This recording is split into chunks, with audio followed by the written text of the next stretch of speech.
Hello and welcome to Creative Marketing TV. My name is Susan Joy Schlief. I'm the host of Creative Marketing TV and your trainer for today. Today we're going to be talking about how to create high quality graphics inside of PowerPoint. And because I'm working on a Windows computer, I'll be demonstrating PowerPoint for Windows. Now, when I first started planning this, I thought I was going to focus on Windows because I had seen someone demonstrate how to save high quality graphics from PowerPoint on a Mac. As I've researched this week, trying to make that comparison between Windows and Mac, I've discovered that the newer versions of PowerPoint on the Mac also don't have that option to save the high quality graphics, the high resolution graphics. So I don't know what the Mac users are going to do, but I do have some solutions for Windows users on how to save PowerPoint output at a higher resolution. So that's part of what I'll be talking about today, as well as some other tips to make graphic design in PowerPoint easier, more efficient, and more precise and more accurate. So let me get my slides open and we'll get started.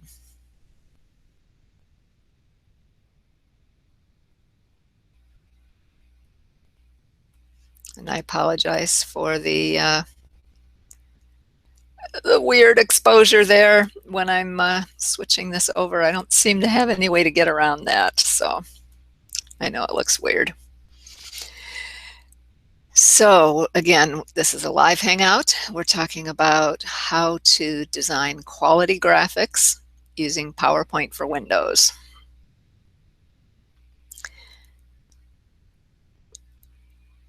And if you registered in advance for this Hangout, you should have received a PDF in an email this morning that includes some of these slides that I'm going to be showing you, and I left space for you to take notes about some of the ideas I'm sharing. The first thing I want to show you is how to change the dimensions of the slide or the page or the canvas, maybe you want to call it that, in PowerPoint.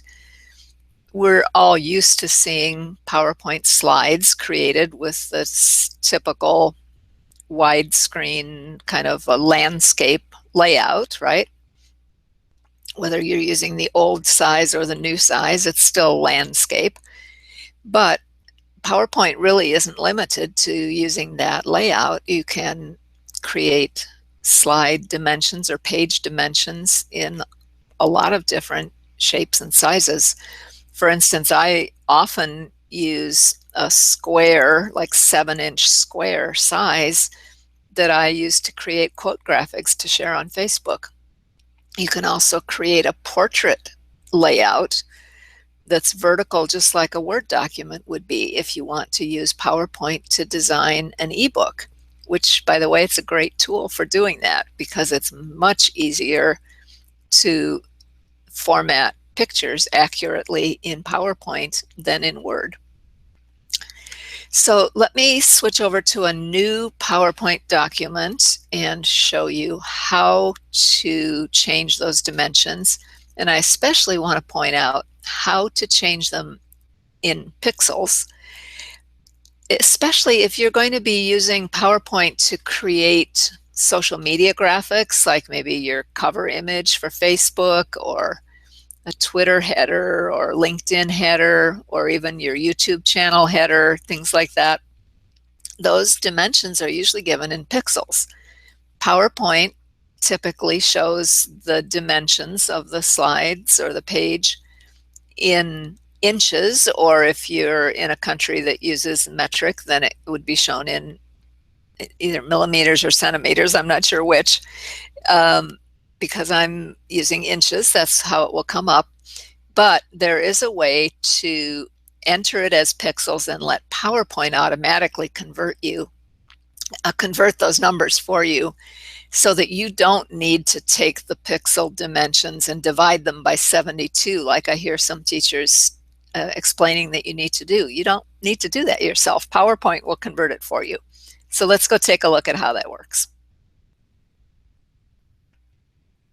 Give me a second to switch my screen over here.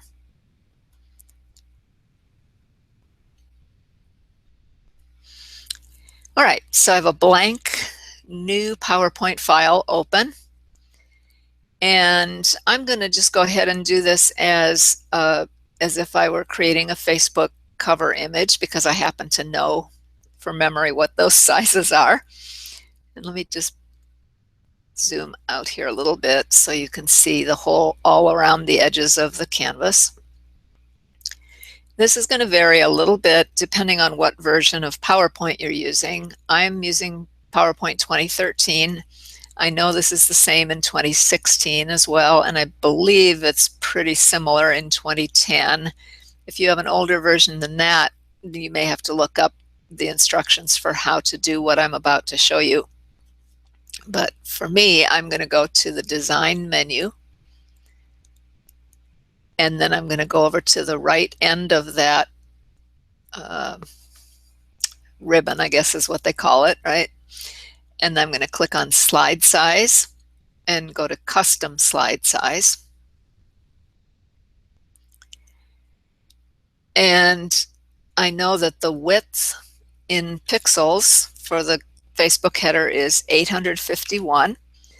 So I type 851 space EX, and then I'm just going to press the Tab key on my keyboard, and notice it converts it to inches, 8.865 inches.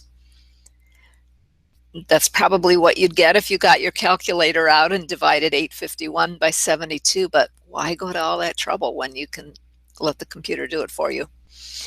And then the height for the cover image is 315 space PX. Again, I'm going to press the Tab key, and now we have our height entered as well. So that's pretty easy, right? Then when I click OK, you always get this when you're going to try and change the slide layout, the dimensions. And it really doesn't matter if you're doing it at the beginning. It's asking what it should do with your existing content. Should it maximize it or ensure that it fits? Well, we don't have any existing content in this file yet, so it makes no difference which one of these we choose. Just click one. And now you can see the shape of the canvas has changed. It's wider and shorter vertically, looking more like a Facebook cover image than a typical PowerPoint slide. So that's the first thing I wanted to show you. First, how to change the layout, and secondly, how you can easily do that in the pixel dimensions without having to do the math yourself. So let me get back to my slides and we'll bring up the next topic.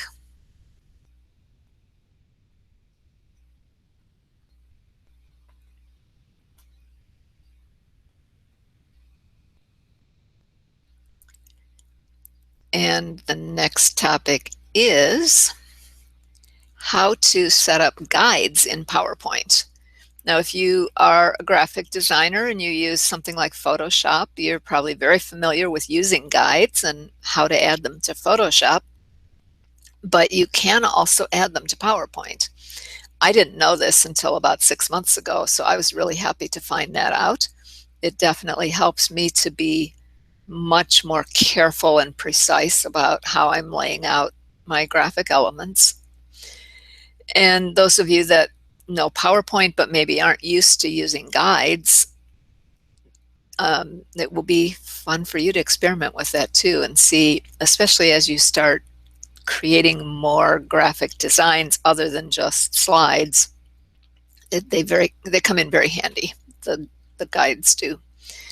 So again, I'm going to switch over to the blank file that we just changed the shape for.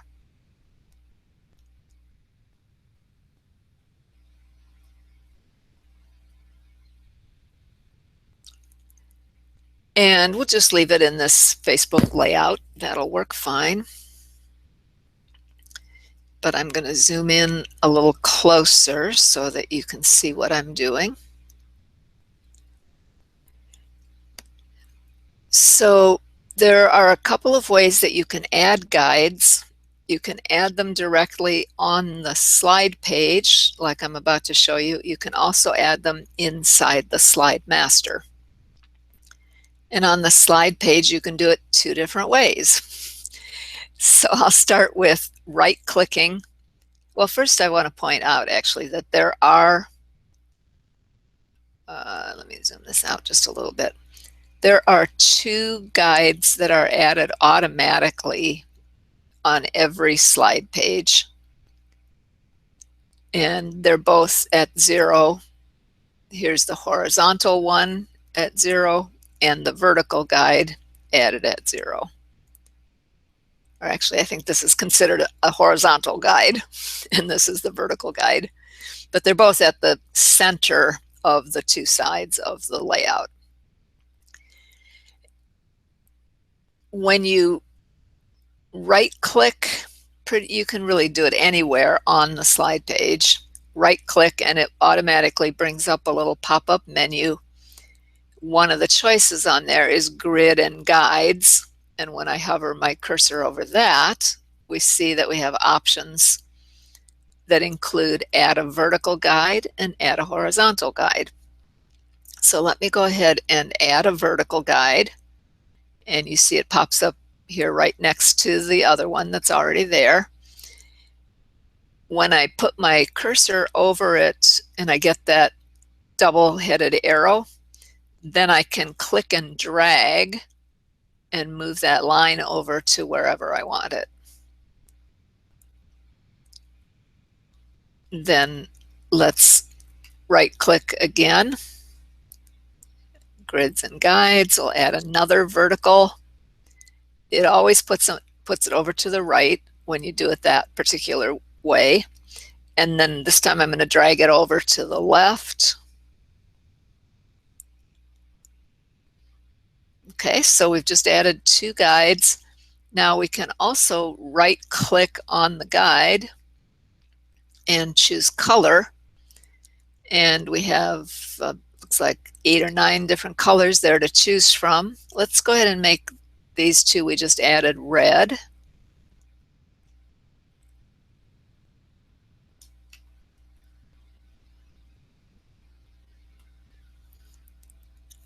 And now let me add a horizontal guide, and I'll show you the other way that it can be done for either horizontal or vertical. You find the guide that's already there, get that two-headed arrow, hold down the Control key on your keyboard, and then click and drag, and it's going to drag a copy of that guide along with your cursor, and then you just drop it wherever you want it to end up. And I would probably zoom in a little closer now to make sure that I've really got that lined up where I wanted. Of course, then I lose my ruler too. If I go too far, you lose the ruler. Yeah, it looks like that is lined up right here. So let's go ahead and make that one a different color as well. Maybe we'll make that one green. Okay, so that's adding the guides directly on the slide page or the canvas, if you want to call it that. You can also add them, like I said, in the slide master. So I'll bring up the slide master and show you that in a second. But first, I want to point out there are a couple of other things going on here. You may not even see guides as a choice when you right click like that unless you have them turned on. The same with the grid pattern, the dotted lines that you're seeing in the background of the slide here. And the same with the rulers. There's a place where you can turn on and off all three of those features. And you can find it by going, again, this is going to vary depending on your version of PowerPoint, but for this version you go to View, and it Brings up another ribbon underneath there, and right over here we see check boxes for those three things: for the rulers, the grid lines, which is the dotted lines in the background, and then the guides, of which there's two by default at the center, and then we can add the additional ones like I just showed you.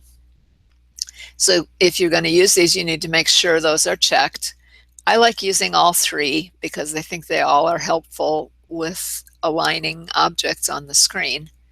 But you can turn off ones you don't want to use and turn on the ones you do want to use. So now let's go into the slide master and I'll show you how to add them there. So in the slide master, we don't have the option of doing the control and drag like we did on the main page. We can still use the right click, brings up grid and guides, and we can still do add a vertical guide. Here it's bringing it in yellow. Let's go ahead and move that over though, so it's not on top of our center guide. We'll move it over to the 2-inch mark. And then let's add a horizontal one as well. Again, we're going to right click, choose grid and guides, add horizontal guide, and let's drag that one down.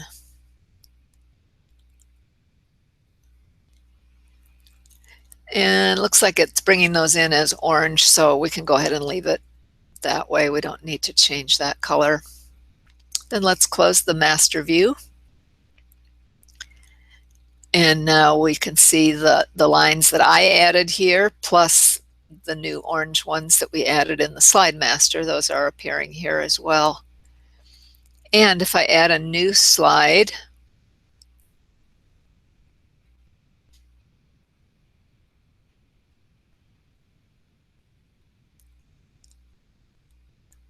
it has those guides as well from the slide master, as well as the ones that we just added directly on the canvas. So there are lots of options for how to make those guidelines work the best for you and for how you work with your graphics projects. All right, I'm going to head back to the other slides.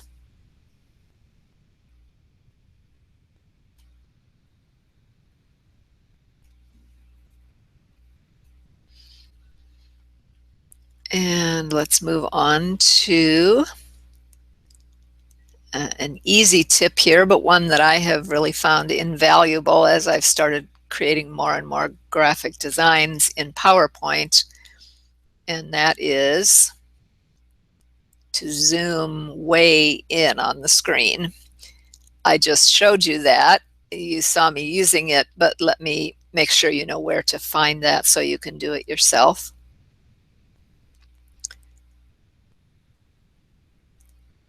So again, going back to the new file, the new PowerPoint file.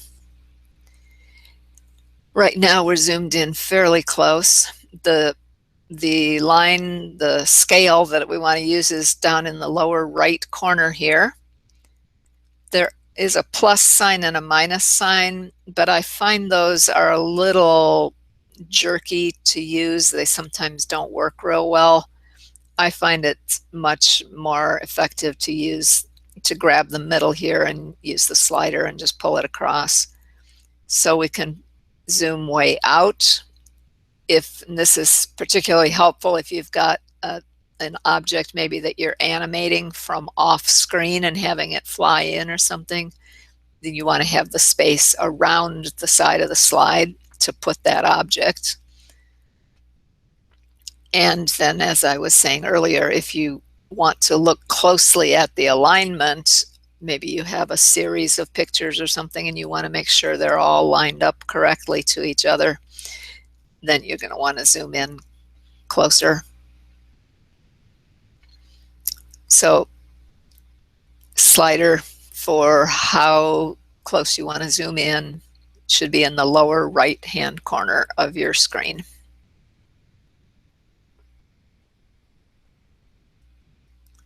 All right, back to our slides.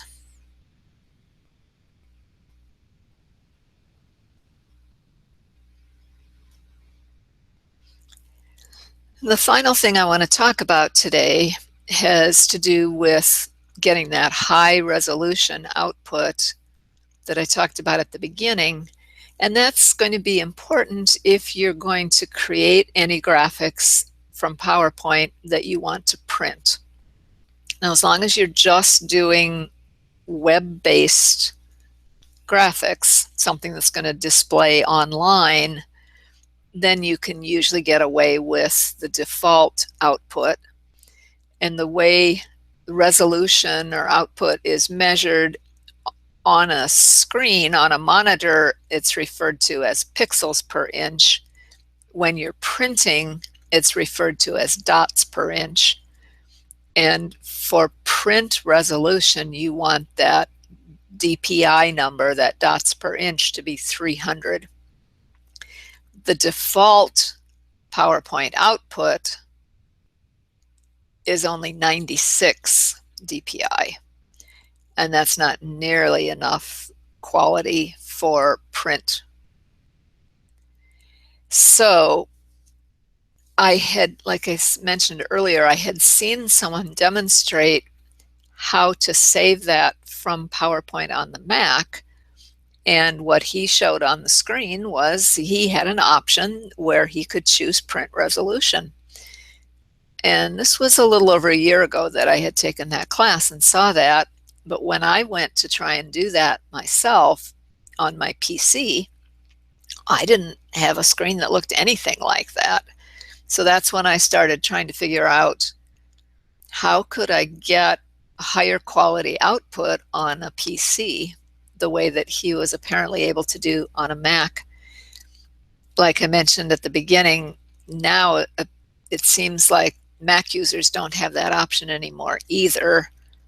But in the meantime, my research has uncovered a couple of options for PC users, and they've worked very well for me. So I don't have time to demonstrate them for you today because a couple of them are fairly complex, but I want to at least tell you what your choices are and where you can get more information about them.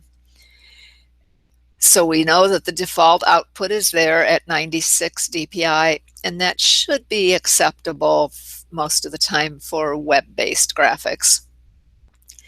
If you want to get higher resolution for printing or because you have an image that's not looking crisp on the web, then one option that you have is to make a change to the settings in the registry.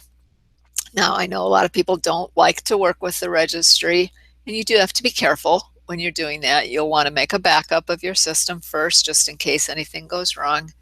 But there's only one small change that needs to be made.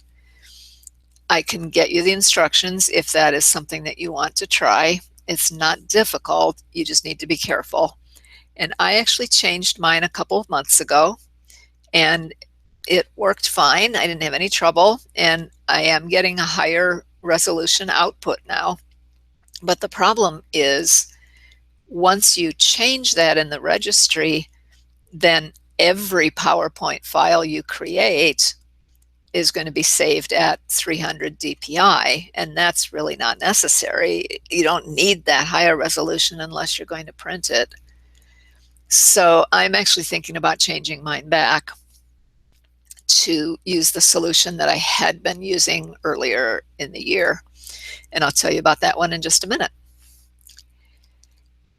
So another option that you have, which is not for the faint of heart, definitely, is to set up some instructions in Visual Basic. I found a website that is quite reliable and trustable. It's someone I know from the PowerPoint support community, and they wrote out the instructions that you can use in Visual Basic for applications, which you can use inside of PowerPoint. So if you know how to use VBA a little bit, you can go in there and create those instructions based on the code he shared on his website. I haven't tried that because to me it was easier to just purchase a third-party tool, which I'm going to tell you about next. But that is another option if you don't want to spend the money for the other software. The final option that I'm aware of, now there may be others too, but these are what I've found so far. The other option is to purchase a third-party app or software tool. It's an add-in for PowerPoint, I guess is the way they describe it. And I purchased that almost sometime last summer, I guess. So maybe 8 or 9 months ago. And I've been using it ever since then, and it works great. It's not terribly difficult to use, and it does let you choose to output at a higher resolution. But unlike the registry changes, it doesn't mean that everything automatically gets put out at that higher resolution. So, like I said, I am planning to change my registry back, and then I'll go back to using this third-party add-in. It's called Image Exporter, and I've been happy with it. It's not too hard to use, and it works quite well. So that's something that I can share the information with you about how to do that too, if you would like to try it.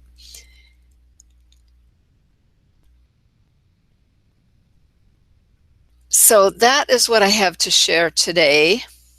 And I know that some of you probably have additional questions. So I have some next steps for you to consider.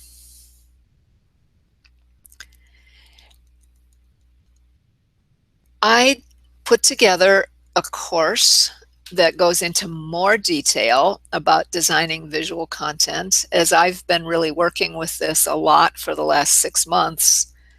I've figured out a lot of things that make that graphic design process easier in PowerPoint. I shared some of those with you today, but there are some additional tips as well that are a little more complicated to explain, so I didn't want to try to rush through them in the half-hour hangout.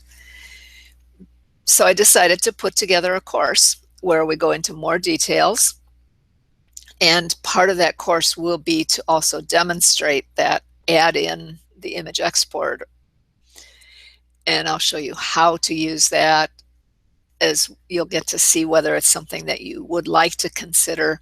And then I actually talked to the software developer earlier this week and said, I'm going to teach this class. Is it possible for you to give a discount to anybody from my course who would like to get that tool? And he said, yeah, he'd be happy to set up a temporary coupon code that you can use to get 25% off that software. So that's part of what I'll provide as part of this course is if you do want to go ahead and purchase that PowerPoint add-in, then I'll get you the coupon code to get a discount on that. It's not expensive to begin with. I believe I paid about $47 for it, but if you can get 25% off of that, then it'll be even less. So let's look at what we're going to cover in this course. First, we'll talk about what are the different file types that you can output to from PowerPoint, because it's not just PPT and PPTX files. You can export or save in a lot of different formats. And we'll talk about which of those file types to use for creating different types of content. I'll go into a little bit more detail about saving your slide or page in different custom dimensions. I already showed you how to measure them in pixels, but I'll review that again in the course, as well as different ways of working with different shapes. Like I said, one that I use often is the square to create my quote graphics, because those happen to be a good size to share on a lot of different social media platforms. We'll look at measuring graphic objects in pixels. Now that's different than saving the whole slide as a graphic file. You can create a small graphic that's not the whole page. Maybe you want to use PowerPoint to create a button to put on a web page. Or sometimes what I've done is take my photo, open it up in PowerPoint where there's a way you can add a frame around the photo, right, around your headshot. And then I save that photo with the frame as a JPEG file or a PNG file so that I can then bring that into other graphics that I'm designing. So I'll teach you how to do that, how to save part of the screen as a picture file, and how to measure those objects in pixels as well. Then I'll go into more about working with the Slide Master and when it makes sense to do that and why you'd want to use it. And some more tips and techniques about precision editing of graphics. And again, we'll talk about the different ways that you can save at high quality print resolution. I'll actually show you the instructions for how you would change it in the registry if you want to do that. And like I mentioned, I'll demonstrate how that image exporter tool works. We'll go through a thorough training on that so that if you decide you want to go ahead with it, you'll have a good sense of how it works. You'll have access to the training recording so that you can get started very easily with that tool instead of having to experiment with it like I did. Then I started thinking, what else might people want to know besides how to improve the quality of their graphics? And I know a lot of people have talked to me over the past couple of years about, well, they have PowerPoint on their computer, but they don't really use it that much because they don't feel comfortable with it. And maybe they never were trained on it, or maybe they got trained by their boss at their job and really all they know how to do is to go in and type a bunch of bullet points. So I put together an outline for a PowerPoint for beginners course. And here's what we'll cover in that one. We'll talk about file basics, slide or page basics, working with images, working with text, working with shapes, working with backgrounds. There are slightly different techniques for all of those things. I'll show you how to save a slide or page as a graphic file, either a JPEG or a PNG. I'll show you how to save a PowerPoint file as a video, an MP4 video. And I'll show you how to save a PowerPoint file as a PDF so that you can send that to somebody in an email or have it available to download from your web page. There are a number of advantages to saving it as a PDF. One is if somebody doesn't have PowerPoint, they can still use that PDF file to click through your slides.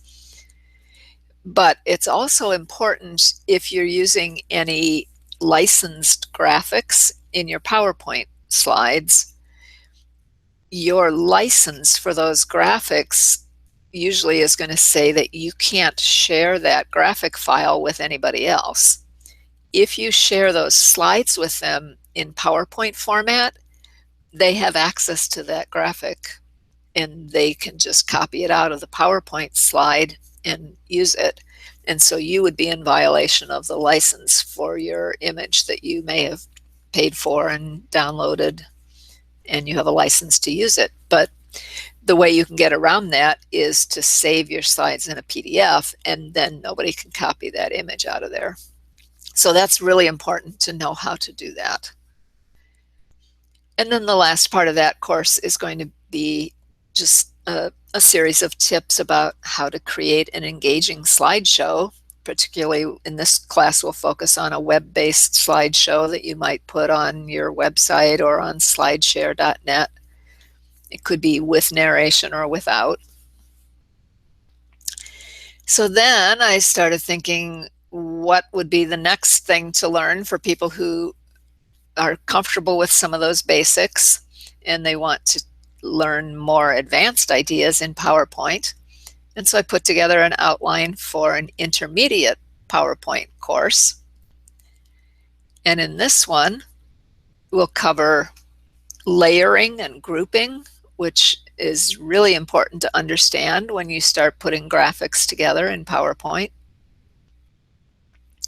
I'll show you how to use the selection pane, which is really critical when you start doing layering and grouping. And you might end up with a couple of different images on top of a shape and maybe text on top of that. And if you want to make a change to one of those and they're all stacked on top of each other, sometimes you can't even click on the bottom layer unless you understand how to use the selection pane. So that's part of what I'll be teaching in this course. I'll show you how to get started with animation. This is something that people ask me about quite a bit. They would like to do it. It feels very mysterious and they're not quite sure what to do. So I'll show you the basics of animation, some of the important things to understand about applying animations. We're not going to get too fancy in this course, just want to give you a very thorough understanding of the whole process of animating in PowerPoint. And we'll also talk about slide transitions, which, especially if you're making a video, slide transitions can sometimes be an easy substitute for animation. They're much easier to use, but they have a very similar effect to using animation. We'll go into more depth about working with the Slide Master in this course. I'll show you, remember in the previous course, the beginner's course, we're going to talk about how to save your PowerPoint file as a video. In this course, then we'll take that video another step and add a music track to it. And we'll have more advanced tips for creating an engaging PowerPoint, especially if you're going to create a video with PowerPoint as opposed to just a slideshow. So 3 levels of training, and there's still more to teach beyond that, but that will be plenty to get most of you started in getting a lot better use out of the PowerPoint software you already have. Each of those 3 courses is going to be about 2 hours, and then about a half hour for Q&A after the 2-hour training. You'll be able to attend them live and get access to the recording. And I'll provide a visual guide PDF for each course that'll have screenshots and written instructions. And the dates for those 3 courses are going to be June 2nd, June 9th, and June 16th at 8 p.m. Eastern. Those are Thursday evenings. I know that sounds like it's a long way away, but I'm going to be traveling the 3rd and 4th weeks in May, so this is really the first dates that were going to work for me. So let's review what your choices are here. We have the PowerPoint Design Secrets course for high quality visuals. We have the PowerPoint for Beginners course and the Intermediate PowerPoint course. I'm going to be selling each of those for $47, but I decided to make a special offer for those of you that are watching the Hangout, whether you're watching it live or watch the recording later. Instead of $47, we'll make that $37 for each course. And because I want to encourage you to attend all 3 courses, I'll have a special offer for you to pay $97 for all 3 courses, which is a discount off of what you would be paying for them separately. But I'm going to take it one step further, and for this weekend only, we'll put this in place through Monday night at midnight. You can sign up for all 3 courses for only $77. So that's a total of 6 hours of instruction, hour and a half of Q&A if you do all 3 for only $77. So that's quite a good deal, and I hope that you'll seriously consider signing up for that. And I have some bonuses for you too, just to make sure it's an irresistible offer, right? So one, I already mentioned that you'll get a 25% off coupon if you want to purchase the image exporter software, which I really like, and I think it's a good option if you want to export or save your graphics at a higher resolution. You'll get training on using that image exporter software. I said I would demonstrate it in the one course, but then I'm also going to create a series of training videos for you just about the image exporter.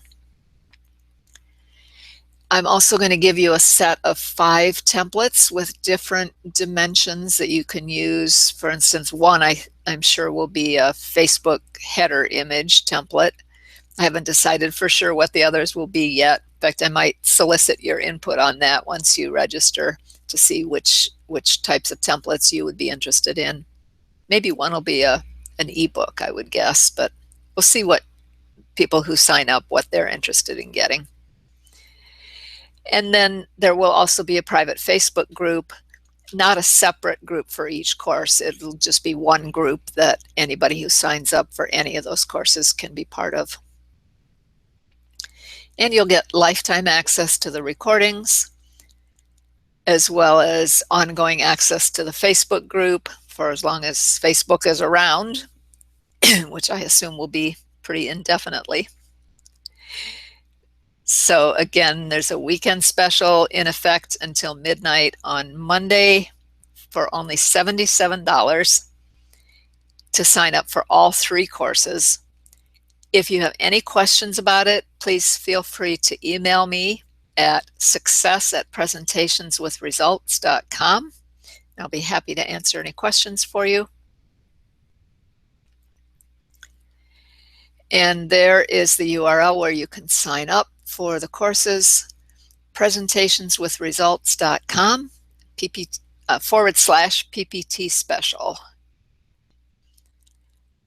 So I hope you got some good information in this Hangout, and I hope you will definitely seriously consider signing up for the courses. I think they're going to be a lot of fun. I think you will learn some great techniques that you'll be able to use for a lot of your graphics that you want to create, whether it's for personal use or for a job that you might have, or in whatever business you're trying to run with creating content marketing.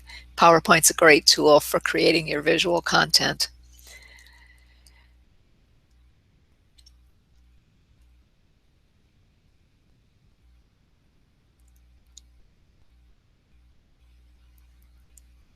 All right, and I thank you for attending or for watching the recording. Again, if you have any questions, please feel free to contact me. And I look forward to seeing you on a future Hangout.